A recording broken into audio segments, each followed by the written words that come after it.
have for you today. A lot of the times when I do a repetitive background, so let's say it's these horizontal lines that go up and down, left and right, or up and down, whichever direction your fill would go.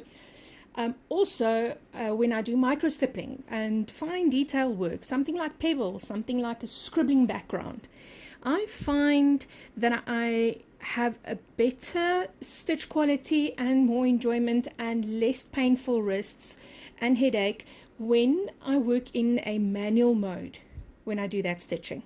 So everything else I would do in regulated, since why not, since Miss Amara has got a fabulous stitch regulator. But when I go and I do these types of backfills, I do them in manual mode. So I'm going to do a little bit in my regulated mode just to show you what it sounds like. And I can't, it's like it inhibits my flow, my rhythm to move and stitch. And that's why I prefer going into manual. So I'm going to do a little bit of regulated mode, and then I will just show you that I go over into manual and do the rest of the stitching.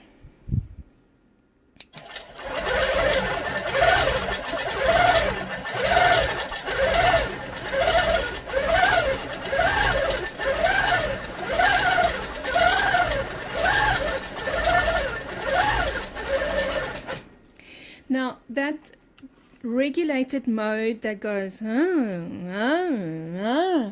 eventually drives me insane, to be quite frank.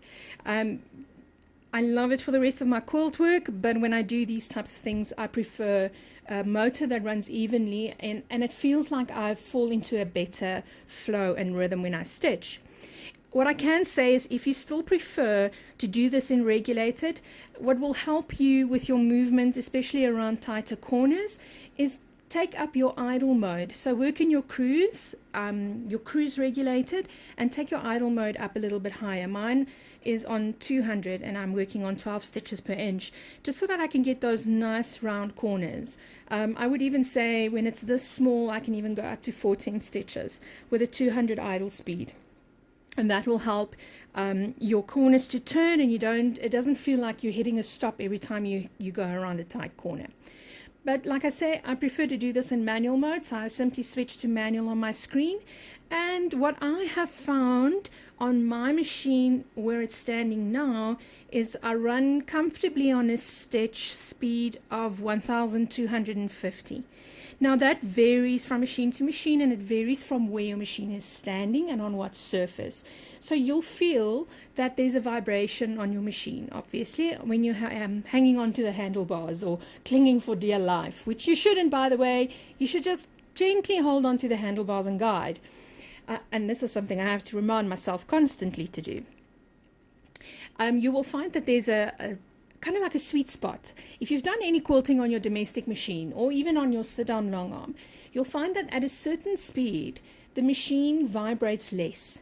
And that's what I call the sweet spot. You hit the sweet spot, and it's a comfortable position, and you don't get a lot of vibration on your wrists, which causes aches and pains later on. So you need to experiment a bit and find that sweet spot of which stitch speed will work best for you. So mine, I'm happy with at 1250 for this. This is not a difficult design to stitch, so I don't need to think about it. That's why I can do it at a higher speed. Normally I would say to remember speed kills. And even though 1250 sounds like a really high speed, you'll see now it really actually isn't. I can comfortably stitch without having to panic about fitting in the design in a certain space or time, and it just all works well. So here we go on manual mode.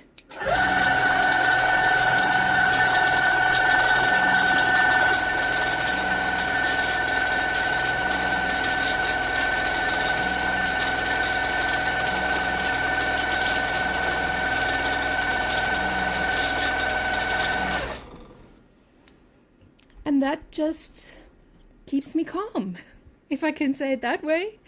You will hear in the background, or when I'm stitching, you will hear a rattling noise, and that is simply because I work with metal bobbins. It's my preference. I like winding them. I know I always have. I don't have to worry about reordering bobbins if I'm halfway out. Personal preference thing. So again, go and try it and see what works for you and what doesn't. Happy quilting!